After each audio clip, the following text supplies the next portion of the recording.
afternoon. Our honor is very great today. We have had, almost as a miracle, you might say, come across the path of freely speaking, Mr. Ahmad Deedat.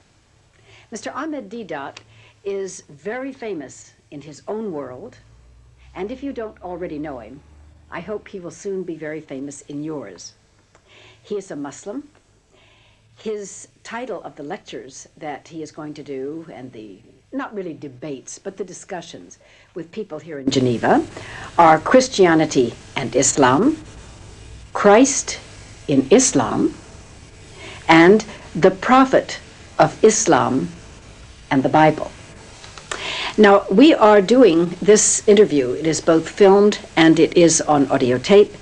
We are doing this on the 16th of March, 1987, for any information or dating that you might want to know before it or after it.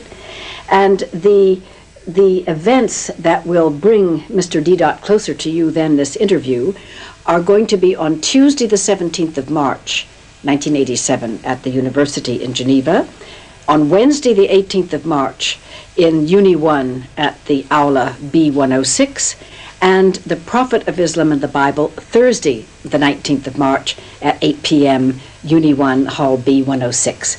So that, having that out of the way, because I know the interest that you will show to this, let me then welcome, with a very warm spiritual greeting, our friend Ahmad Deedat. Thank you very much, ma'am. Now, of course, when I tell the people where you're from, yes, ma'am, it's going to be a big shock, and they think we're going to talk politics. yes, ma'am. Mr. Deedat is from South Africa. Now, we are not going to dwell on that subject in politics really today, but I do think for our beginning we'd like to know what brought you to South Africa, yes, ma'am, and how was your religious background developed in that country? Yes, ma'am.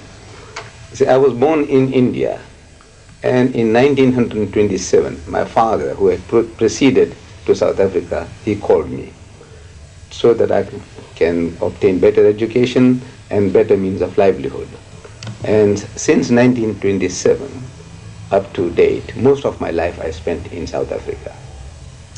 And your, how many Muslims are there in South Africa? We are about 500,000 Muslims there. Mm-hmm. About half of these 500,000, they originate in the Far East, and the Far East meaning Indonesia and Malaysia, and the other half originate in the Indo-Pakistan subcontinent. This is about the 500,000 Muslims. It's 250,000 from the Far East and 250,000 from the, what you would say, India, Pakistan. Now, Mr. Deedat, I understand that when you talk about people like Bishop Mokoena, who represents 4.5 million black Christians, you talk about Bishop Barnabas... Tutu? No, not Bishop Tutu. The bishop who has the 3 million people that comes at Easter, Barnabas, Zion Christian Church. Yes.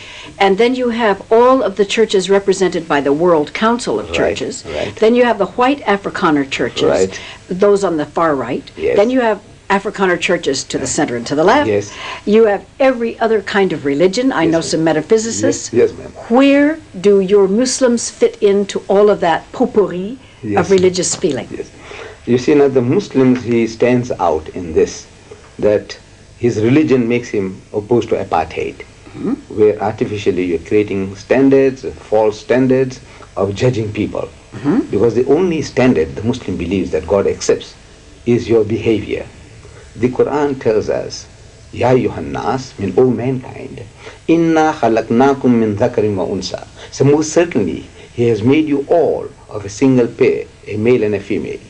وَجَعَلْنَاكُمْ شُعُوبًا وَقَبَائِلًا. And it is He who has made you into nations and tribes. Purpose behind it?